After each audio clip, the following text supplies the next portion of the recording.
بسم اللہ الرحمن الرحیم نحمده ونصلی علی رسولہ الکریم اما بعد فاعوذ باللہ من الشیطان الرجیم بسم اللہ الرحمن الرحیم قال موسیٰ لقومه استعینوا باللہ واصبروا ان الارض للہ یورثها من یشاء من عبادہ والعاقبۃ للمتقین قالوا اوذینا من قبل ان تأتینا ومن بعد ما جئتنا قال عسى ربكم ان يهلك عدوكم ويستخلفكم في الارض فينظر كيف تعملون صدق اللہ العلی العظیم۔ میرے بھائیوں اور بزرگوں،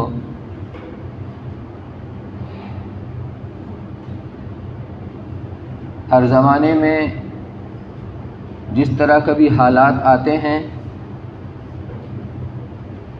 ان حالات کے اندر انسان جن مسائل سے دوچار ہوتے ہیں ان کا حل قرآن پاک کے اندر موجود ہے۔ جو آیت میں نے تلاوت کی ہے اس میں اس امت کو ایک پیغام دیا گیا ہے۔ مدعا کیا ہے وہ تو آخر میں عرض کروں گا،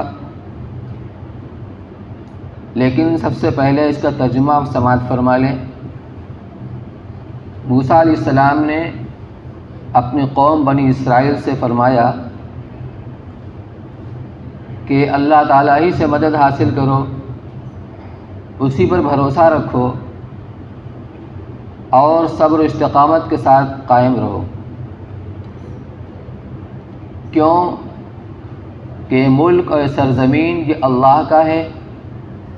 اللہ جس کو چاہتے ہیں اپنے بندوں میں سے اس کو اس کا مالک بنا دیتے ہیں۔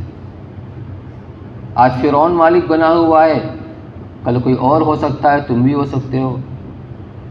والعاقبۃ للمتقین، لیکن یاد رکھو کہ انجام کی خوبی اور آخری انجام ان لوگوں کا ہے جو ایمان تقویٰ کی زندگی گزارتے ہیں اور اختیار کرتے ہیں۔ تو موسیٰ علیہ السلام کے اس ارشاد پر فرمانے پر ان کی قوم نے کہا اوذینا من قبل ان تأتینا ومن بعد ما جئتنا، کہ حضرت آپ کے آنے سے پہلے بھی ہم مصیبتوں کے، پریشانیوں کے ہم شکار رہے، طرح طرح کے مسائل ہم برداشت کرتے رہے۔ آپ کے آنے سے کچھ امید بندی تھی، لیکن مسئلہ یہ ہے کہ آپ کے آنے کے بعد بھی انہی حالات کے ہم شکار ہیں۔ تو موسیٰ علیہ السلام نے فرمایا عسیٰ ربکم ان یہلک عدوکم، کچھ بعید نہیں ہے کہ اللہ تعالیٰ تمہارے دشمن کو یعنی فرعون کو ہلاک کر دے، وَيَسْتَخْلِفَكُمْ فِي الْأَرْضِ، اور ملک مصر کا تمہیں مالک بنا دے، اس کا اقتدار تمہیں سونپ دے، فَيَنْظُرَ كَيْفَ تَعْمَلُونَ، پھر اللہ تعالیٰ دیکھیں گے تم کیا کرتے ہو۔ تو میں نے عرض کیا کہ ہر زمانے کے اندر جیسے بھی حالات پیش آتے ہیں اس کا نمونہ اور اس کا حل، بچنے کی شکل اور صورت قرآن کے اندر موجود ہے۔ ان آیات کو صحیح معنی میں اور اس سے جو پیغام دیا جا رہا ہے اس کو سمجھنے کے لیے ضروری ہے کہ بطور تمہید کے پہلے کے واقعات آپ کے سامنے عرض کر دیے جائیں اختصار کے ساتھ۔ حضرت ابراہیم علیہ نبینا وعلیہ الصلاۃ والسلام جب نار نمرود سے ان کو نجات ملی ہے تو اللہ کے حکم سے انہوں نے ہجرت اختیار کی اور ملک شام کے اندر آ کر آباد ہو گئے۔ کنعان کا علاقہ یہ وہ علاقہ ہے جہاں ابراہیم علیہ السلام کے صاحبزادے اسحاق علیہ السلام، پھر ان کے صاحبزادے حضرت یعقوب علیہ السلام اپنے 12 بیٹوں کے ساتھ وہیں پر آباد تھے۔ پھر یوسف علیہ السلام کے ساتھ ابتلا کا معاملہ پیش آیا، بھائیوں نے ان کو لے آ کر کے کنویں کے اندر قید کر دیا۔ پھر قافلہ آیا پانی نکالنے کے لیے، اور جب یوسف علیہ السلام اس کے اندر ملے تو ان کو جا کر مصر کے بازار میں نیلام کر دیا۔ مختصر میں عرض کر رہا ہوں، پھر اللہ تعالیٰ نے مختلف مراحل سے گزار کر ان کو محلوں میں پہنچا دیا، اور بادشاہ وقت نے ان کو خرید کر کے اپنے گھر کے اندر رکھ لیا۔ پھر طرح طرح کے حالات آئے، آزمائشیں آئیں زلیخا کے ساتھ۔ پھر یوسف علیہ السلام کو قید خانے کے اندر ڈالا گیا، اور انجام کار یہ ہے کہ پھر یوسف علیہ السلام کو ملک کے تخت بادشاہ کے اوپر ان کو بیٹھا دیا گیا، اور ملک کے وزیر اور بادشاہ بن گئے۔ جب ان کے بھائیوں نے آخری مرتبہ جب غلہ لینے کے لیے آئے تو یوسف علیہ السلام نے ان سے پوچھا کہ تم یوسف اور ان کے بھائی کے ساتھ جو تم نے معاملہ کیا ہے جانتے ہو؟ کہا آپ ہی یوسف ہے؟ کہا ہاں میں یوسف ہوں، یہ میرے بھائی بنیامین ہیں۔ اور ایک بات کہی، اِنَّهُ مَن يَتَّقِ وَيَصْبِرْ فَلَن يَضُرَّ اللَّهَ، کہ جو آدمی تقوی اور صبر اختیار کرتا ہے، تقوی کا مطلب اللہ کی نافرمانی سے بچنا، صبر کا مطلب اللہ کے احکامات کے اوپر جمے رہنا، اور جو مصیبتیں آئیں ان کو برداشت کرنا، تو اللہ تعالیٰ ایسے اچھے کام کرنے والے کے اجر کو ضائع نہیں کرتے۔ پھر یوسف علیہ السلام نے اپنے بھائیوں کو اور اپنے والد کو وہاں سے مصر بلا لیا۔ اب یہ لوگ مصر کے اندر رہنے لگے، خوشحالی کا ماحول۔ اس قوم بنی اسرائیل کے اوپر اللہ تعالیٰ نے دنیا کے اندر اتنے انعامات اور احسانات کیے ہیں کہ دوسری قوم پر اتنے انعامات نہیں ہوئے ہیں۔ لیکن معاملہ کیا ہوا کہ بجائے قدردانی کے، شکر گزاری کے، اس قوم نے ہمیشہ نافرمانی کا معاملہ کیا۔ مدت گزرنے کے بعد جب اپنے آبا و اجداد اور نبیوں کی تعلیمات کو فراموش کر دیا، دین کے پس پش ڈال دیا، اور دین کے ساتھ ان کا تعلق کمزور پڑ گیا، خواہشات غالب آ گئیں، فسق و فجور یہ عام ہو گیا، تو اللہ تعالیٰ نے بھی ان کے ساتھ وہی معاملہ کیا، اور ذلت اور نکبت کی زندگی گزارنے پر مجبور ہو گئے۔ یہاں تک کہ اس وقت مصر کا بادشاہ تھا فرعون، ان کو اس نے اپنا بیغار خادم بنا لیا۔ پھر جب اللہ تعالیٰ کو منظور ہوا کہ ان کو ذلت سے نکالا جائے تو موسیٰ علیہ السلام کو اللہ تعالیٰ نے مبعوث فرمایا۔ موسیٰ علیہ السلام کی پیدائش سے پہلے فرعون کے جو نجومی تھے، فرعون نے ایک خواب دیکھا۔ جب نجومیوں سے اس کا تذکرہ کیا تو ان نجومیوں نے بتایا کہ آپ کی حکومت میں بنی اسرائیل کے اندر ایک بچہ پیدا ہوگا جس کے ہاتھوں آپ کی حکومت کا بیڑا غرق ہو جائے گا۔ اب سوال یہ پیدا ہوتا ہے کہ اب کیا جائے؟ تو فرعون نے یہ حکم دے دیا، بنی اسرائیل کے اندر پیدا ہونے والے بچوں میں جو نر بچے ہیں ان کو تو قتل کر دیا جائے، اور جو عورتیں ہیں، بچیاں ہیں، ان کو زندہ رکھا جائے، تاکہ ہمارے گھروں میں کام کرنے کے لیے وہ موجود رہیں اور ان کا مجمع نہ بڑھے کہ ہمیں بغاوت کا اندیشہ ہو۔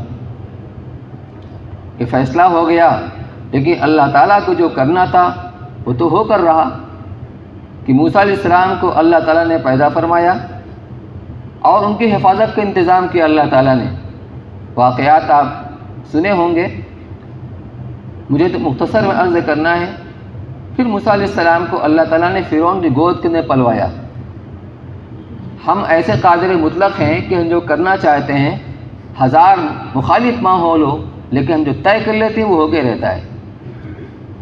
تو جس موسیٰ علیہ السلام کے زعم میں اور گمان میں بنی اسرائیل کے ہزار بچے قتل کیے گئے، انہی موسیٰ علیہ السلام کو اللہ تعالیٰ نے فرعون کی گود کے اندر پلوایا۔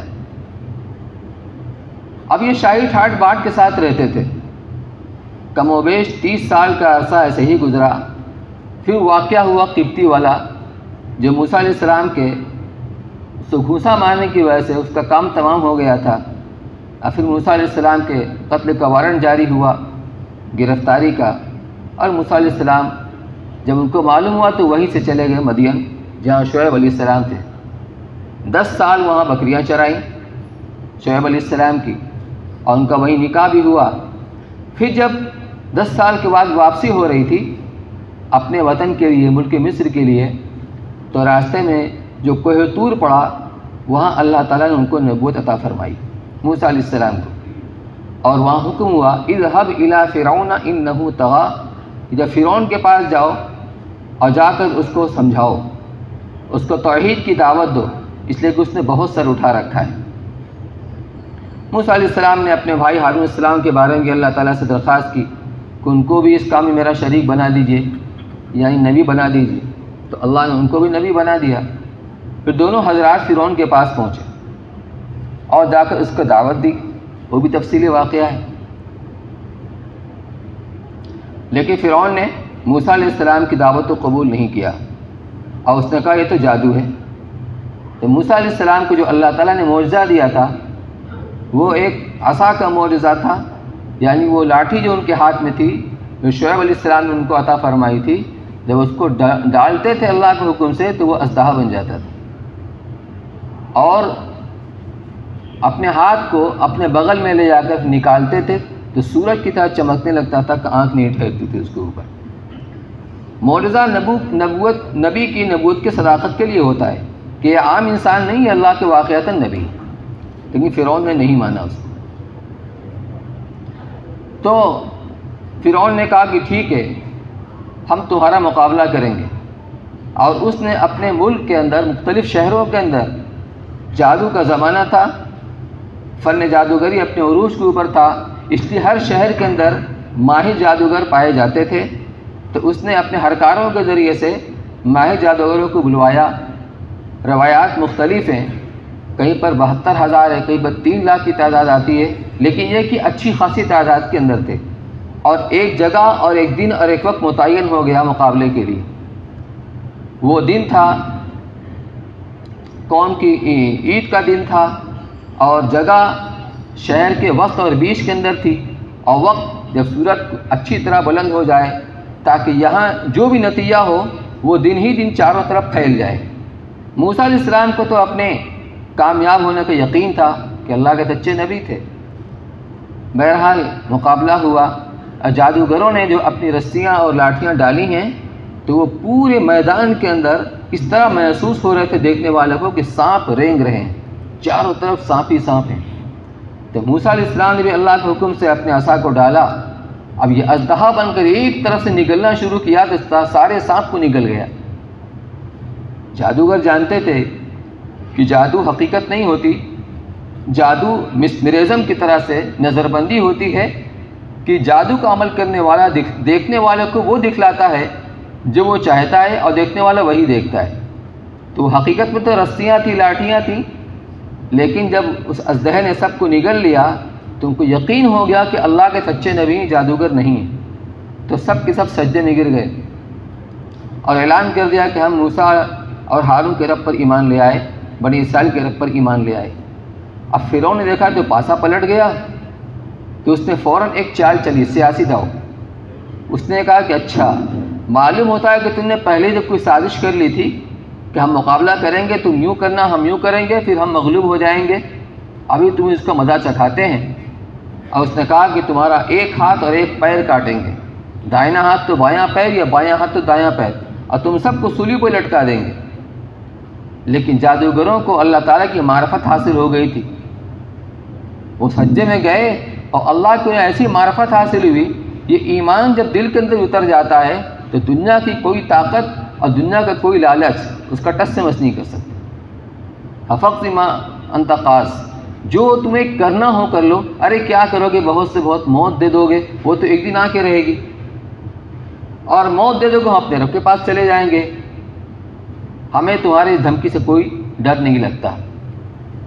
تو اب فرعون کے جو درباری لوگ تھے انہوں نے کہا کہ آپ موسیٰ اور ان کے ساتھیوں کو بنی اسرائیل کو چھوڑ رہے ہیں، فیصلہ آپ نے جادوگروں کے خلاف کیا۔ تو فرعون نے کہا کہ ہم ان کے اولاد نرینہ کو تو قتل کر دیں گے، اور جو ان کی عورتیں ہیں ان کو زندہ چھوڑے رہیں گے، یعنی جو بچیاں ہیں آخر بڑی ہو کر عورتیں ہی ہوں گی۔ تو دوبارہ اس نے یہ فیصلہ کیا، ایک تو اس وقت کیا تھا جب موسیٰ علیہ السلام پیدائش نہیں ہوئی تھی، اور اب دوبارہ جب مقابلہ ہوا ہے جادوگروں سے، اس وقت فرعون نے یہ بات کہی۔ جب موسیٰ علیہ السلام نے قوم کو جب پتہ چلا تو بہت گھبرائے کہ اب کیا ہوگا، کسی طرح اس سے نجات ملی تھی، اب ہوگا کیا؟ تو موسیٰ علیہ السلام نے ان کو تسلی دیتے ہوئے فرمایا تھا کہ قال موسیٰ لقوم استعینوا باللہ واصبروا، کہ تم اللہ سے مدد طلب کرو، اللہ سے مدد چاہو، اسی پر بھروسہ رکھو اور صبر کے ساتھ قائم رہو، یعنی جو بھی نامساعد حالات آئیں اس کو برداشت کرتے رہو۔ صبر یہ بھی ہے کہ جو مصیبت آتی ہے، انسان کی اوپر ناگواریاں آتی ہیں، مصائب آتے ہیں، بیماریاں آتی ہیں، مال کے اندر جان کے اندر نقصان ہوتا ہے، الغرض جو ناگواریاں ہوتی ہیں اس کو برداشت کرنا اللہ کی طرف سے سمجھتے ہوئے، واویلا نہ مچانا۔ اور صبر میں یہ بھی داخل ہے کہ جو کرنے کا کام ہے اس کو ہر حال میں کرتے رہنا، جو فرائض و واجبات ہیں ان کو کرتے رہنا، اور جن سے اللہ نے بچنے کا حکم دیا ہے اس سے ہر حال میں بچنا، یہ ہے صبر۔ تو اللہ سے مدد مانگتے رہو اور صبر کرتے رہو۔ ان الارض للہ، کیونکہ یہ سرزمین اور یہ ملک یہ اللہ کا ہے، یورثھا من یشاء من عبادہ، اللہ جس کو چاہتے ہیں اپنے بندوں میں سے اس کا وارث اور مالک بنا دیتے ہیں، گھبرانے کی ضرورت نہیں ہے۔ تو میرے بھائیوں، جب عمومی طریقے پر قومیں اپنے نبی کی تعلیمات کو ترک کر دیتی ہیں، دین سے ان کا رشتہ کمزور پڑ جاتا ہے، آخرت کو فراموش کر کے اپنے خواہشات کے مطابق چلتی ہیں، تو اللہ کی طرف سے ذلت و نکبت کے فیصلے ہوتے ہیں۔ اور آج یہ ہو رہا ہے دنیا کے اندر، دنیا میں یہ ہو رہا ہے۔ فرعون بھی ہر زمانے میں آتا ہے، فرعون سے مراد فرعون کی صفات کے ظالم لوگ، آج بھی فرعون ہے، آج کا فرعون بھی ظلم کی انتہا کر رہا ہے اور ساری حدیں پار کر رہا ہے، لیکن ہمیں یقین کرنا چاہیے دشمن اگر قوی نگہبان کبھی ترس، اگر دشمن طاقتور ہے تو جو نگہبان ہے اللہ تعالیٰ اس سے کہیں زیادہ طاقتور۔ ہمیں کیا کرنا ہے، اس میں ہمیں کیا پیغام ملتا ہے؟ وہی جو موسیٰ علیہ السلام نے جو نصیحت کی ہے یہی اکثیر ہے۔ حضرت انس رضی اللہ عنہ کے پاس جب حجاج کے ظلم سے پریشان ہو کر لوگ پہنچے کہ حضرت آپ اس کے لیے بد دعا کر دیجئے کہ ہلاک ہو جائے تاکہ اس کے ظلم سے ہم نجات پا جائیں، تو انہیں یہی فرمایا تھا اصبروا، کہ تم صبر و استقامت کے ساتھ قائم رہو، پریشان مت ہو، ان مصائب کے اوپر صبر کرو۔ کیوں؟ اس لیے کہ ہر آنے والا دن اپنے پچھلے دن کی بنسبت زیادہ اپنے اندر شر لیے بھی ہوگا، فتنے اور شر اور مصائب اس سے کہیں زیادہ ہوں گے، حتیٰ تلقوا ربکم، یہاں تک کہ تم اپنے رب سے جا ملو، یعنی یہ تو آئے گا، یہ تو ہوگا۔ اب یہ زمانہ ہم قیامت سے قریب تر ہوتے چلے جا رہے ہیں، فتنے تو آئیں گے، شر بھی آئے گا، سوال ہے کہ ہمیں کیا کرنا ہے؟ تو جب موسیٰ علیہ السلام نے ان کو ہدایت کی کہ صبر و استقامت کے ساتھ قائم رہو اور اللہ سے مدد مانگتے رہو، تو انہوں نے کہا اوذنا من قبل ان تأتینا ومن بعد ما جئتنا، تسلیم کر لیتے، عمل شروع کر دیتے۔ کہا حضرت آپ کے آنے سے پہلے بھی اس مصیبت کے اندر گرفتار تھے اور آنے کے بعد بھی۔ تب موسیٰ علیہ السلام نے کہا عسیٰ ربکم ان یہلک عدوکم، کہ کچھ بعید نہیں کہ تمہارا رب تمہارے دشمن کو ہلاک کر دے، وَيَسْتَخْلِفَكُمْ فِي الْأَرْضِ، اور تم کو روئے زمین کے اقتدار سونپ دے، فَيَنْظُرَ كَيْفَ تَعْمَلُونَ، پھر دیکھے گا کہ تمہاری کیا کارگزاری ہے، تم کیا کرتے ہو، تمہارا کارنامہ کیا ہوتا ہے، اللہ کے حکموں کی تعمیل کرتے ہو کہ عیش و عشرت کے اندر غرق ہو جاتے ہو۔ تو 40 سال میں موسیٰ علیہ السلام کو نبوت ملی، اور پھر فرعون کے پاس گئے دعوت دینے کے لیے۔ یہ جب فرعون نے جادوگروں کو بلایا اور مقابلہ ہوا، اس کے بعد سے کم و بیش 7 نشانیاں آئیں اللہ کی طرف سے فرعونیوں کو متوجہ کرنے کے لیے، جھنجھوڑنے کے لیے کہ اب بھی ایمان لے آؤ۔ سب سے پہلے طوفان، یہ قحط کا عذاب آیا، تقریباً 7 سال تک قحط مسلط رہا، دیہاتوں کے اندر کھیتیاں ویران ہو گئیں، شہروں کے اندر باغات اور پھل ندارت ہو گئے، پریشان ہو گئے فرعونی، تو موسیٰ علیہ السلام سے عاجزی کرنے لگے کہ اللہ سے دعا کرو یہ مصیبت ہم سے ٹل جائے تو ہم تم پر ایمان لے آئیں گے، بنی اسرائیل کی تمہارے ساتھ جانے دے دیں گے۔ موسیٰ علیہ السلام دعا کرتے، مصیبت زائل ہو جاتی، لیکن پھر وہی اکڑ مکڑ، وہی ڈر رہا، تو پھر اللہ کی دوسری پکڑ آئی کہ ان کے اوپر طوفان کا عذاب مسلط ہوا، اتنی بارش ہوئی کہ ساری کھیتیاں زیر آب ہو گئیں۔ اب اس سے پریشان کہ کھائیں گے کیا، کھیتی میں کچھ ملے گا نہیں، کھائیں گے کیا۔ جب پریشان ہو کر کے پھر لاچار ہو کر موسیٰ علیہ السلام سے منت سے مدد کرنے لگے کہ اچھا اب دعا کر دیجئے، یہ مصیبت ٹل جائے گی تو ہم پھر ایمان لے آئیں گے آپ کے اوپر۔ جب دعا کر دیا تو کہا یہ تو موسیٰ علیہ السلام کی قوم کی نحوست کا اثر تھا، ہمارا کوئی قصور نہیں تھا۔ پھر ویسی اکڑ مکڑ، ایک ہفتے تک یہ عذاب رہتا اور 3 ہفتہ ان کو مہلت کا ملتا۔ تو سب سے پہلے طوفان آیا، اس کے بعد قحط سالی آئی، یہ طوفان کے بعد ٹڈی دل آیا، اتنی ٹڈیاں آئیں کہ سارے کھیت کو کھا کر چٹ کر جاتی تھی۔ اس کے بعد گھن کا کیڑا آیا کہ جو غلہ بچا کر گھر کے اندر لائے اس میں گھن پڑ گیا کہ اگر 10 سیر گیہوں پیسے ہیں تو 3 سیر ہی آٹا نکل رہا ہے۔ اس کے بعد مینڈک کا عذاب آیا، ہر جگہ مینڈک، گھر میں باہر بستر پر۔ اس کے بعد خون کا عذاب آیا، یہ یکے بعد دیگر عذاب آتے رہے، اخیر میں جو غرق کا عذاب آیا ہے اللہ نے سب کو نیست نابود کر دیا اس کے اندر۔ میرے بھائیوں، اس امت کو اس کے اندر پیغام دیا گیا ہے، جب یہ امت عمومی طریقے پر اپنے نبی کی تعلیمات کو ترک کر دے گی، دین کو پس پش ڈال دے گی، اپنی خواہشات کو، اپنی دنیا کو مقدم کر دے گی، آخرت کو، خدا کو فراموش کر دے گی، تو یہ ذلت و نبوت اس کو مسلط کر دی جائے گی۔